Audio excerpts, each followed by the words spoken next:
अवैध धारदार तलवार बाळगणाऱ्या आरोपी प्रथमेश कदम याला स्थानिक गुन्हे शाखा जालना यांनी घेतले ताब्यात। जालना पोलिसांनी गावठी हातभट्टी दारू ठिकाणांवर छापा मारून 40 लाखांचा माल केला नाश।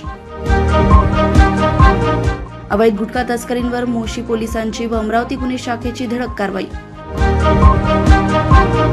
रांगोळी येथील सामाजिक कार्यकर्ते लखन बिनाडे यांचे अपहरण करून त्यांचा खून करणारी टोळी स्थानिक गुन्हे शाखा कोल्हापूर यांनी केली जेरबंद।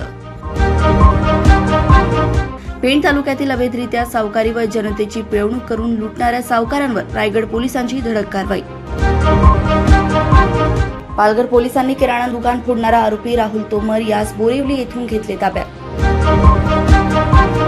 खून, खुनाचा प्रयत्न, जबरी चोरी, शरीराविरुद्धचे गुन्हे तसेच हत्यार बाळगणे असे 10 गुन्हे दाखल असलेला फरार आरोपी समीर जाधव यास पकडण्यात पालघर तलासरी पोलिसांना मोठे यश।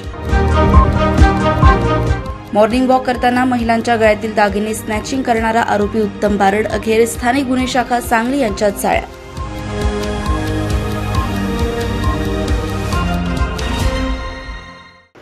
अशाच ताज्या घडामोडींना जाणून घेण्यासाठी बघत रहा सुरक्षा पोलीस टाइम्स। नमस्कार।